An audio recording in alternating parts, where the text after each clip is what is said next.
dan juga Meisya Siregar. Nih kalau Devi, aduh ya udah lama aku nggak ketemu ya. Aduh. Coba kita lihat foto-foto. Tadi udah lihat ya cuplikan sinetronnya zaman dulu gitu ya. Masih kinyis-kinyis ya. Bang, yang masih pakai kostum-kostum itu ya. Dulunya kolosal ya. Aduh, kamu kalau lihat foto-foto zaman dulu gitu apa yang teringat? Teringat kurusnya. Tetap ya. Terusnya gitu ya. Oke. Nah ini kan mereka berdua kalau kita lihat ini menjalani pernikahannya lama-lama gitu ya, lama-lama. Terus apalagi kalau Meisya, kita lihatnya kan mesra banget gitu ya. Kadang-kadang kalau ini bertanya gitu, itu mesra beneran atau hanya di kamera semata ya? Coba kita lihat potret harmonis dua keluarga. Mana tuh? Mana artikelnya? Keluarga ini gitu ya, tuh ya pasti ini manis manja. Ini pacaran dulu cuma 2 tahun ya? Iya. 2 tahun. Kalau kamu penuh drama ya? Iya, aku nggak tahu sampai nggak kehitung. Penuh drama dan beberapa lagu lah. Iya. Benar. tapi ya pasti semua rumah tangga tuh pasti ada tantangan cobaannya. Badai lewat. Badai ya. Tapi kalian Badai. punya obatnya, senjatanya apa gitu dalam setiap menghadapi masalah? Apa? Devi? Kalau buat aku yang namanya pernikahan itu kan perjuangan tanpa akhir. Tiap hari belajar hal yang baru, belajar yang baru. Tapi aku belajar satu hal semenjak aku ya namanya umur ya. Jadi belajar untuk menegosiasikan egoku bukan sama suami, tapi siapa? sama Allah. Kan kadang-kadang menurutin ego, ya nggak bisa dong. Aku kan maunya seperti ini, suamiku maunya begini, tapi kata Allah enggak, kamu tuh harus begini sebagai seorang istri. Nah proses menegosiasikan itu tunduk, patuh, taat, takwa sama Allah itu yang akhirnya menuju ke sana gitu. Jadi di sini ya, di pola di sini, pikir ya. Oke. gitu. Tapi kan kadang-kadang kita suka nggak yakin nih kenapa kita mendebat karena kita alfa gitu kan. Kan masa gitu sih? Alfa gitu. emang iya. Ya itu makanya proses yang kayak gitunya yang panjang. Oh, jadi banget. menaruh kepercayaannya itu dengan cara pasrah. Lu turutin aja apa kata Allah gitu, nanti saya yang kasih rubah itu hati suami kamu gitu. Nah, proses itu yang panjang kalau menurut aku. Yang perjuangan ke dalam gitu Iya. ya. Yang berdarah-darahnya. Kalau Meisya? Aku sama senior, dia 24 tahun. Aku manut. Sama sih kurang lebih kayak gitu. Karena buat aku begitu kita nikah kan kita udah tahu ya kekurangan suami itu apa. Kalau misalnya mau ganti Nggak bisa dirubah. ganti nggak bisa dirubah, sampai kapan juga nggak bisa dirubah. Udah terima aja paketnya gitu kan. Bener apa kata Mbak Devi tadi, bahwa yang bisa ngubah hati seseorang itu cuma Allah. Jadi kadang-kadang aku cuma minta doa ya begini-begini, dan bener loh.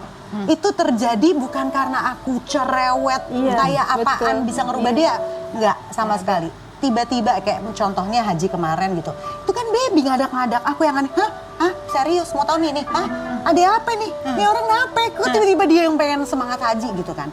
Itu semua bukan jalan aku, dan itu bukan tangan aku yang ngerubah, bukan karena mulut aku yang berbusa-busa, tapi ya beneran berubah dengan sendirinya. Coba kita lihat ini video-video kemesraan pasangan dua pasangan ini berikut.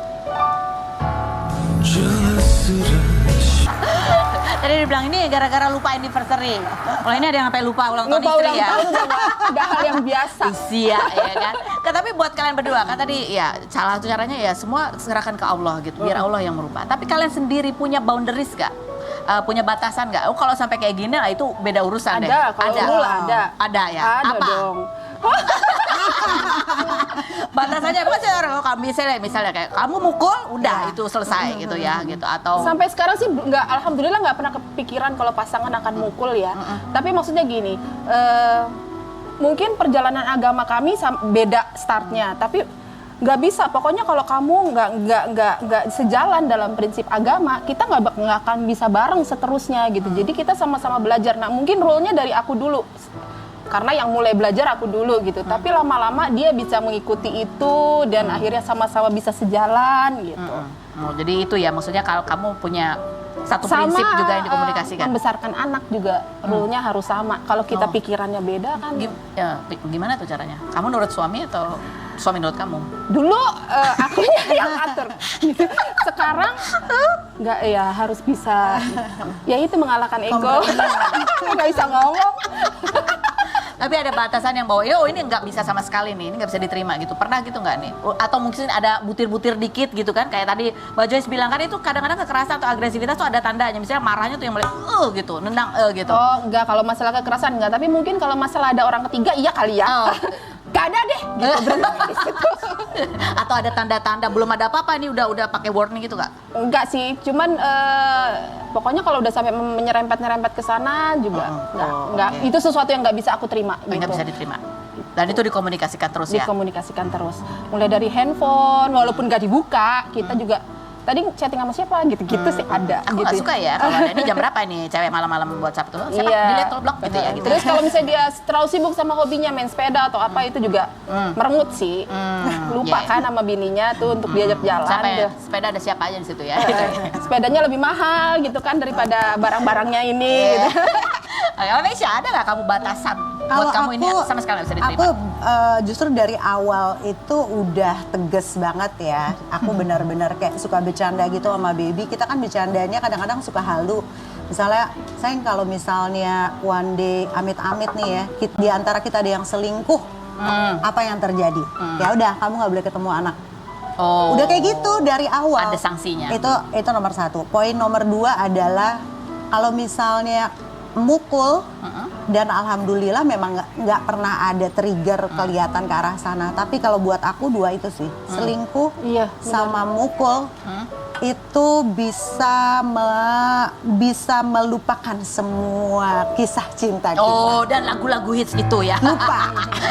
Jadi tadi ya sama kayak Mbak Joyce bilang kan ada boundaries dan ada dibicarakan tuh kalau begini Iya. ada sanksinya ini. Dan itu menjadi kesepakatan. Iya. Kamu juga ada gitu. Ya kalau ada orang ketiga ya iyalah. Tapi ini ada berkembang nggak? Ada aturan tambahan nggak? Ini kan udah lama-lama nikahnya. Ada Aturan tambahan Tapi kayak- saya kalau di awal gini atau setelah kamu lihat lagi, kan banyak kejadian di luar sana yang mungkin nggak kepikiran sama kita. Misalnya, contohnya apalah gimana ya? Gaya hidup. Iya misalnya. Kalau gaya hidup sih enggak sih ya, nggak terlalu diributin karena kita udah sama-sama sadar umur udah segini udah kenyang gitu, masa muda kita tuh kenyang banget gitu ya, jadi nggak jadi suatu hal yang besar. bikin kita khawatir Tapi dua gitu. itu ya, memukul Mungkin karena udah dan lama kali perselingkuhan. pernikahan kita, Amin. jadi udah yang ya udah dia tahu sama tahu, udah nggak perlu ada lo harus begini. Mungkin di awal-awal iya kali ya gitu, tapi sekarang udah ya tahu wataknya dia. Kalau dia pergi juga paling dia ngapain sih, jadi nggak ada sesuatu yang harus kita bicarakan gitu. Berantem paling parah kalian apa yang terjadi? Selain berikut ini juga. Aduh. Tetap di Rudi.